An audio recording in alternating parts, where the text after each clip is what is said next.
সকালবেলা কেউ একজন এসে আকাশের মুখের উপর পানি ঢেলে ঘুম ভাঙিয়ে দিল। আকাশ লাফিয়ে ঘুম থেকে উঠল। ঘুম থেকে উঠে আকাশ তো অবাক, কেননা সামনে ঈশা দাঁড়িয়ে আছে। তা দেখে আকাশ বলে, এটা হতে পারে না, কিছুতেই হতে পারে না। আমি স্বপ্ন দেখছি না তো? হ্যাঁ, আমি স্বপ্নই দেখছি। ঈশা এখানে আসবে কি করে? এটা যেহেতু স্বপ্নই, তাহলে আবার ঘুমাই।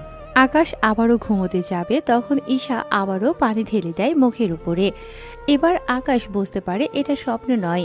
এদিকে আকাশের কথা শুনে ঈশা তো হাসে। ঈশা, তুই এখানে? আমি স্বপ্ন দেখছি না তো? না ভাইয়া, তুই কোনো স্বপ্ন দেখছিস না।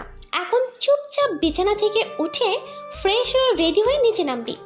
আমি আজকে তোর ভার্সিটিতে যাব, তাই এখনই তুই রেডি হয়ে নিচে নামবি।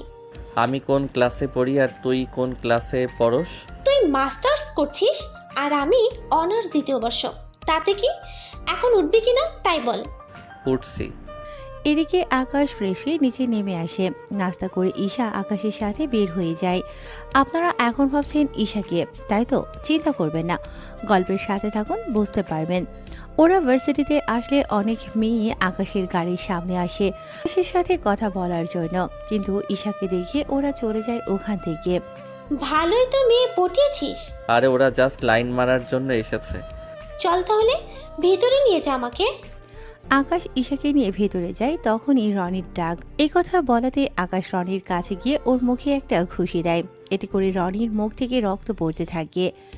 বলেছিলাম না ওদের নিয়ে বাজে কথা বলবি না? এই বলে রনি ও আকাশের মধ্যে মারামারি হতে থাকে। রনিকে বেশি মার খেতে দেখে ওর সাথে থাকা বাজে বন্ধুগুলো আকাশকে মারার জন্য আসে। আকাশ ওদেরকেও মেরে ওখানেই শুইয়ে দেয়। প্রতিদিন মার খেতে তোর একটু লজ্জা কি লাগে না? এরপর থেকে যদি পাই। ঈশা, চল ভিতরে যাই। ওই মারামারি শেষ করে ওরা বাড়িতে চলে আসতে থাকে। বাড়ির দিকে কিছু দূর আসতেই দেখলো আরেক ঝামেলা, কেননা রকির চাচা মিস্টার কিবরিয়া পথ আটকিয়ে দাঁড়িয়ে আছে। তাই গাড়ি থেকে নেমে ওনার সামনে যায়।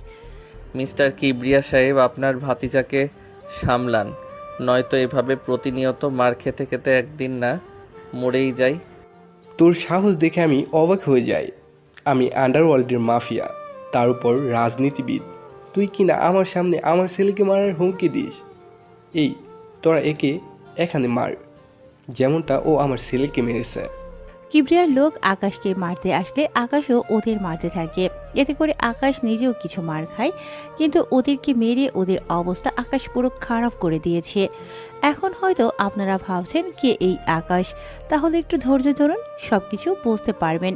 তার জন্য আপনাদের গল্পের সাথেই থাকতে হবে।